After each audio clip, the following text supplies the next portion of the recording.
नमस्कार, मैं हूं अंशिता। जिस एनडीए के दम पर बीजेपी आम चुनावों में 400 पार के सपने संजो रही है, हैरानी की बात यह है कि चुनाव नजदीक आते आते उसी एनडीए में खटपट के संकेत मिलने लगे हैं। कहीं सीटों पर पेच फंस रहा है तो कहीं सहयोगियों ने अलग राज्य की ही मांग कर डाली है। इसके अलावा पहली लिस्ट आने के बाद से पार्टी के अंदर तो महाभारत छिड़ ही गया है। एक साथ इतनी चुनौतियों से जूझ रही बीजेपी अब समझ नहीं पा रही है कि पहले क्या संभाले।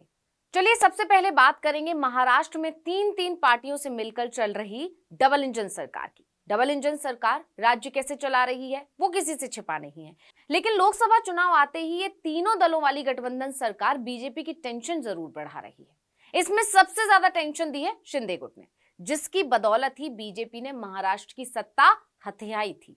अब वही शिंदे गुट बीजेपी के लिए सिर का दर्द बन गया है, क्योंकि शिंदे गुट ने मांग ली हैं 22 सीटें। मतलब अभी तक तो फंड और मंत्रालयों के बंटवारे को लेकर शिंदे गुट और बीजेपी में खींचतान मची रहती थी, लेकिन इस बार तो आम चुनावों में सीट शेयरिंग पर पेच फंस रहा है। और इसके संकेत मिले शिवसेना शिंदे गुट के नेता और मंत्री शंभूराज देसाई के बयान से। उन्होंने साफ कहा कि शिवसेना 2019 में धनुष बाण चुनाव चिन्ह के साथ 22 सीटों पर चुनाव लड़ी थी, उतनी ही सीटें इस चुनाव में भी हमें मिले, ये हमारी मांग है। शिंदे गुट के मुताबिक पिछली बार यानी 2019 में शिवसेना ने 22 सीटों पर चुनाव लड़ा था और 18 सीटें जीती थी, इसलिए इस बार भी हम 22 सीटों पर जोर दे रहे हैं। ये कोई पहली बार नहीं है जो शिंदे गुट ने ये मांग की हो। इससे पहले भी महाराष्ट्र बीजेपी अध्यक्ष 52 को लेकर बयान के बाद शिंदे गुट ने साफ कह दिया था कि किसी भी भ्रम में मत रहना, हम उन सारी सीटों पर चुनाव लड़ना चाहते हैं जिस पर हमारी ताकत बढ़ी है। दरअसल 40 विधायकों वाली एकनाथ शिंदे की शिवसेना ने लोकसभा चुनावों के लिए 22 सीटों पर दावा ठोक दिया। शिंदे की सेना ने कहा है कि इन 22 सीटों पर उनकी ताकत बढ़ी है। आपको याद होगा, बीजेपी प्रदेश अध्यक्ष चंद्रशेखर बावनकुले ने कहा था कि जिन सीटों पर शिवसेना के उम्मीदवार उतरेंगे, बीजेपी के चुनाव प्रमुख उनकी जीत के लिए काम करेंगे। यानी कहा जा सकता है कि बीजेपी शिंदे को बहुत ज्यादा सीटें देने के मूड में नहीं थी, वो खुद ज्यादा से ज्यादा सीटों पर चुनाव लड़ना चाहती है। यानी बीजेपी 25 से ज्यादा सीटों पर उम्मीदवार उतारना चाहती है। जाहिर है इसके लिए उसकी नजर शिवसेना शिंदे की कुछ सीटों पर है, लेकिन शिंदे गुट अपनी 22 सीटों पर अड़ा हुआ है। इसलिए जानकारों का दावा है कि महायुति के भीतर सीट बंटवारे की बातचीत के बीच भाजपा पर दबाव बढ़ता दिख रहा है। सिर्फ शिंदे गुट ही नहीं, अजीत पवार खेमा भी आगामी चुनावों के लिए ज्यादा सीटों का दावा कर रहा है। पर्दे के पीछे इतनी हलचल मची हुई है कि केंद्रीय गृह मंत्री अमित शाह को खुद महाराष्ट्र का 2 दिवसीय यात्रा पर आना पड़ा है। अजीत पवार खेमे की बात करें तो उसके पास केवल एक लोकसभा सीट रायगढ़ है, जिसका प्रतिनिधित्व पार्टी के प्रदेश अध्यक्ष सुनील तटकरे कर रहे हैं, जबकि शिरूर, बारामती और सतारा शरद पवार के खेमे के पास है। लेकिन अजीत गुट इन सीटों पर भी दावा ठोक रहा है। सूत्रों का मानना है कि अजीत पवार के नेतृत्व वाली एनसीपी कम से कम 10 लोकसभा सीटों पर चुनाव लड़ने पर अड़ी है, जबकि एकनाथ शिंदे के नेतृत्व वाली शिवसेना उन 18 सीटों पर दावा ठोक रही है जो 2019 के लोकसभा चुनावों में शिवसेना ने जीती थी।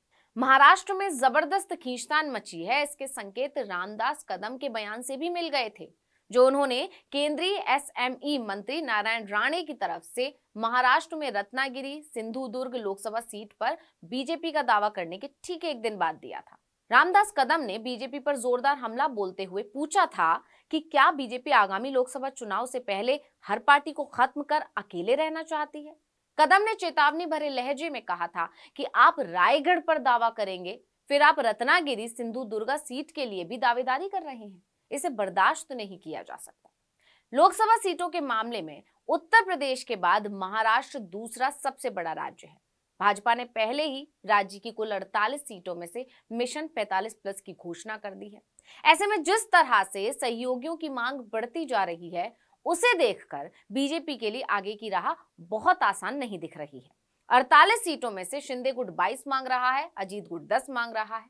इस लिहाज से बीजेपी के पास तो सिर्फ 15 सीटें बचेंगी, जिस पर बीजेपी कतई राजी नहीं हो सकती। इसलिए सभी की निगाहें इस समय महाराष्ट्र पर टिकी हैं। अब इस सबसे जूझ रही बीजेपी को एक और टेंशन दे दी उसकी दूसरी सहयोगी सुभा सपा ने। ओपी राजभर ने तो अलग राज्य की ही मांग कर डाली। राजभर ने कहा कि वो जल्द उत्तर प्रदेश को अलग करके पूर्वांचल राज्य बनाएंगे और खुद पूर्वांचल राज्य के मुख्यमंत्री बनेंगे। हर हिस्सा के लिए लड़ रहे और घबराओ नहीं, मैं अपने उन साथियों से कहना चाहता हूं, अब मुझे देने का टाइम आ रहा है। आपको थोड़ी सी और ताकत लगाओ, कल पूर्वांचल राज्य अलग करा के तेरी सरकार बना के तुझे देने जा रहा हूं। अभी आपको पता नहीं अंदर मैं क्या कर रहा हूं, वो आपको पता लगेगा काम पर।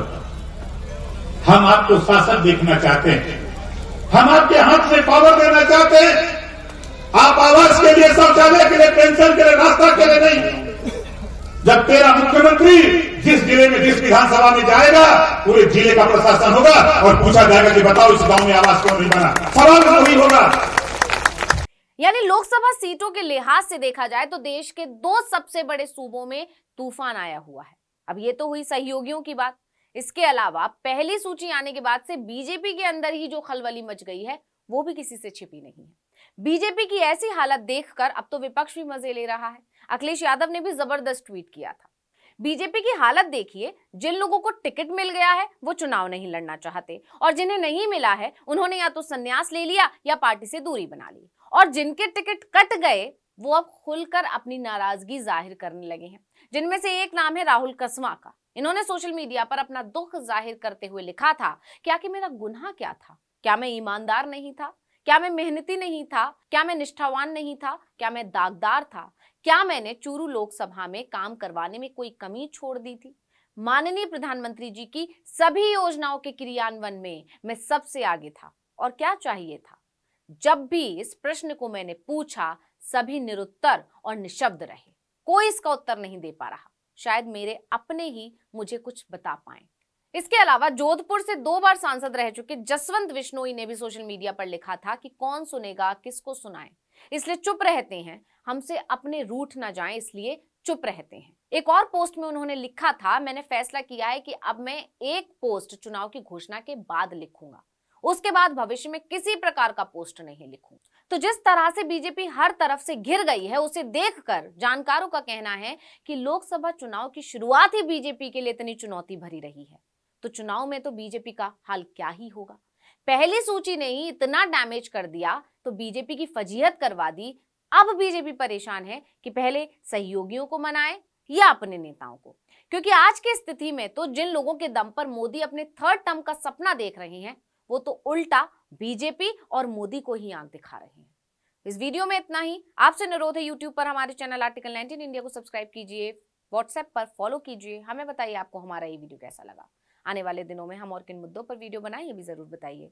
ट्विटर हैंडल है article19_India, इसे भी फॉलो कर लीजिए। नमस्कार।